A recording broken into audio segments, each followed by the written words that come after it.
Chief strategy officer Ravi झाकड़ हमारे साथ हैं। रवि जी, स्वागत है आपका। इनफैक्ट ये नेशनल लॉजिस्टिक्स पॉलिसी, इस पर 17 तारीख को विचार होने की खबरें हैं। आई एम नॉट श्योर आप प्रिवी हैं कि नहीं हैं कि क्या कुछ निकल कर आ सकता है, लेकिन एज एन इंडस्ट्री प्लेयर इस एनएलपी में मस्ट हैव्स क्या होने चाहिए और रूपरेखा कैसे बदल सकती है एक नेशनल पॉलिसी आने के बाद? बिल्कुल हर्षिता, अगर आप देखेंगे तो गवर्नमेंट ने काफी बीच बीच में ड्राफ्ट भी निकाले हैं, इंडस्ट्री से ओपिनियंस भी सीख किए हैं। तो पूरी क्लैरिटी तो जब एक पॉलिसी आ जाएगी तब पता चलेगा, लेकिन जो उम्मीद है वो ये है कि काफी होलिस्टिक अप्रोच जो गवर्नमेंट का हमें सब जगह पे देखने को मिला है, तो ऐसा लगता है कि एक इंडस्ट्री के बारे में एक पूरी पूर्ण रूपेण सोच गवर्नमेंट लेके आएगी। तीन चार चीजें हैं जिसके बारे में गवर्नमेंट बात करती भी रही है और हमें लगता है नेशनल लॉजिस्टिक्स पॉलिसी में इनकॉर्पोरेट करेंगे। पहली चीज है इंफ्रास्ट्रक्चर, जिसके ऊपर ऑलरेडी गति शक्ति इंफ्रास्ट्रक्चर प्रोग्राम चल रहा है। बिकॉज जब तक कि रोड्स, रेलवे, सारे वेयर हाउसेज और सारी फैसिलिटीज नहीं प्रोवाइड होगी, लॉजिस्टिक्स कॉस्ट या लॉजिस्टिक्स एफिशिएंसीज पे इंप्रूवमेंट नहीं हो सकता है। तो वो ऑलरेडी गवर्नमेंट ने काफी इसमें अनाउंसमेंट्स किए हैं। दूसरी जो चीज है, गवर्नमेंट काफी क्लियर है कि वो इंडस्ट्री को डिजिटाइज करना चाहते हैं, तो टेक्नोलॉजी की काफी रूपरेखा हमें लगती है वो तैयार करेंगे। इसमें जो है कई तरह की बातें हैं, कैसे हम अपने एसेट्स की विजिबिलिटी बढ़ा सकते हैं। गवर्नमेंट एक प्लेटफॉर्म बनाने की बातें करती रही है जहां पे सारे एसेट्स को ट्रैक किया जा सके, विजिबिलिटी प्रोवाइड की जा सके। तो अगर इस तरह की चीजें करी जाएंगी तो डेफिनेटली उससे बिजनेस को भी फायदा होगा, और जो भी लॉजिस्टिक्स कंपनीज डिजिटल को अडॉप्ट करके उस एफिशिएंट अप्रोच को कंट्रीब्यूट करना चाहती है उनको भी फायदा होगा। तो इस सबके लिए एक बेहतरीन सोच है। और साथ में जो गवर्नमेंट है या जो प्रधानमंत्री है, उन्होंने भी काफी बार क्लाइमेट चेंज में इंडिया के कंट्रीब्यूशन की बात करी है। तो काफी उस तरह की बातें भी सामने आनी चाहिए कि कैसे लॉजिस्टिक्स में हम कार्बन फुटप्रिंट कम कर सकते हैं। तो उसके मद्देनजर गवर्नमेंट कोशिश करेगी कैसे रेल को प्रमोट किया जाए, कैसे इलेक्ट्रिक व्हीकल्स को प्रमोट किया जाए। तो इस तमाम तरह की आशाएं हमें हैं कि गवर्नमेंट बात करेगी कैसे टेक्नोलॉजी को यूज किया जाए, कैसे सस्टेनेबिलिटी के ऊपर फोकस किया जाए, कैसे इंफ्रास्ट्रक्चर को बढ़ाया जाए। और यही सारी समस्याएं हैं जिनका समाधान बहुत आवश्यक है।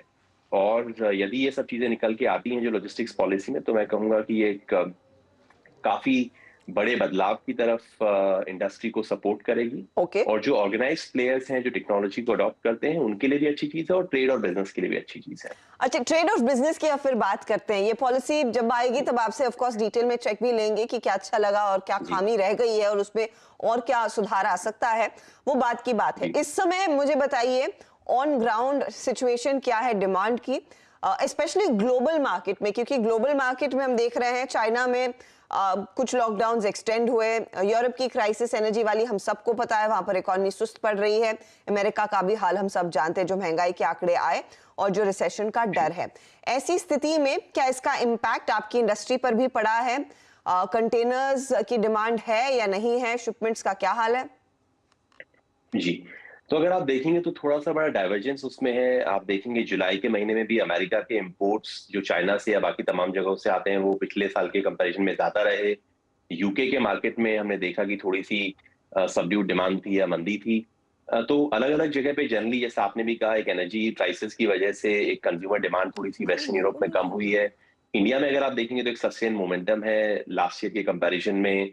लॉजिस्टिक्स का रिक्वायरमेंट हो चाहे ट्रेड हो, एक जनरली ग्रोथ है। ओवरऑल मैं कहूंगा कि थोड़ा सा धीमापन है। बिजनेस वॉल्यूम्स जो है वो उतना नीचे नहीं गई है इंडस्ट्री के लिए। लेकिन एक थोड़ा सा, जैसे जो जनरली हम देखते हैं कि अगस्त के महीने से एक तेजी आती है, जुलाई से अगस्त फिर सितंबर, जैसे इंडिया में दिवाली का सीजन है या ग्लोबली क्रिसमस का सीजन है उसके हिसाब से, तो उस तरह की तेजी अभी नहीं है, वो थोड़ी सी एक सबड्यूड है। लेकिन जहां तक अगर आप हमारे बिजनेस की बात करें तो हमारा जो सबसे बड़ा सेगमेंट है वो है less than container load consolidation, जिसका मतलब है कि जब कोई छोटा शिपमेंट भेजता है, जैसे डोमेस्टिक में एक्सप्रेस होता है वैसे इंटरनेशनल में एलसीएल है, तो जब थोड़ी सी मंदी का माहौल बनता है तो वैसे में ये वाला ट्रेड जो एलसीएल है वो थोड़ा सा बढ़ता है, बिकॉज लोग छोटे शिपमेंट्स भेजते हैं, इन्वेंट्री की रिक्वायरमेंट कम होती है। तो जहां तक हमारे बिजनेस का प्रश्न है, तो एलसीएल इंडस्ट्री भी अपने आप में थोड़ा सा compare to overall trade stronger footing पे है। और प्लस अगर आप देखेंगे, चाहे वो पिछले 4-5 साल की बात हो या पिछले 4-5 क्वार्टर की बात हो या पिछले 3-4 महीने की बात करें, हमारी ग्रोथ रेट हमेशा इंडस्ट्री ग्रोथ रेट से ओवरऑल काफी ऊपर रही है। तो एलसीएल मार्केट में आपका करीब 14% का हिस्सा था। इस समय क्या फिर उसमें और बढ़त की गुंजाइश है क्या, और कितना बढ़ सकता है ये फिर? तो मैं कहूंगा कि अगर आप देखेंगे तो 14% का नंबर तकरीबन साल भर पहले 13% हुआ करता था, तो एक कांस्टेंट ग्रोथ उस नंबर में आ रही है, क्योंकि जो हमारी बिजनेस की ग्रोथ है वो मार्केट से ज्यादा है, और उसकी वजह से, और प्लस कुछ हम स्ट्रेटेजिक एक्विजिशंस भी करते हैं, सब मिला के वो शेयर ऊपर जाना चाहिए यहाँ से और आने वाले 2-3 सालों में। आपने इनफैक्ट FY26 के लिए जो आउटलुक दिया था उसमें आप कह रहे हैं कि रेवेन्यू टारगेट्स लगभग 25,000 से 30,000 करोड़ के बीच रहेंगे। लार्जली आप ये कह रहे हैं एबिटा लेवल पर भी आप उम्मीद कर रहे हैं आंकड़ा 17 से 2,000 करोड़ के आसपास रहेगा।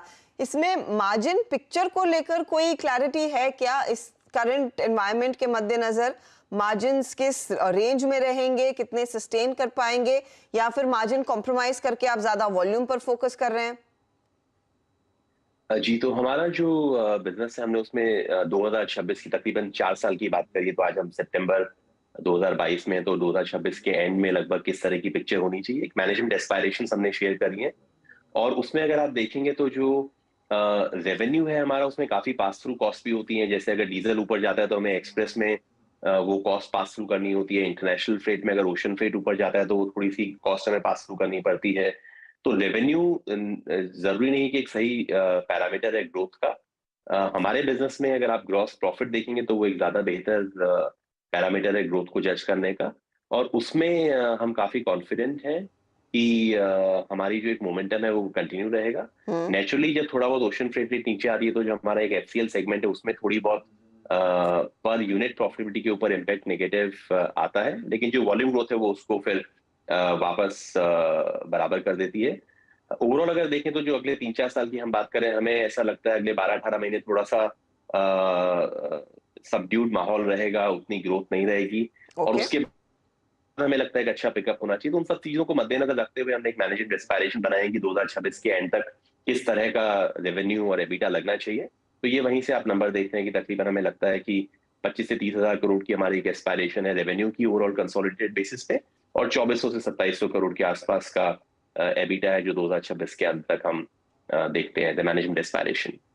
रवि जाखड़, बहुत बहुत शुक्रिया हमारे लिए समय निकालने के लिए। Wish you all the very best.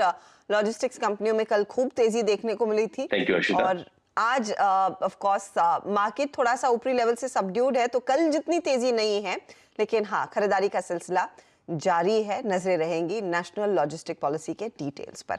लेंगे इस मोड पर एक छोटा सा ब्रेक के बाद एक रिकैप लेकर आएंगे जो आज के ट्रेड्स हमारे जानकारों ने सामने रखे हैं, उसका क्या हाल है।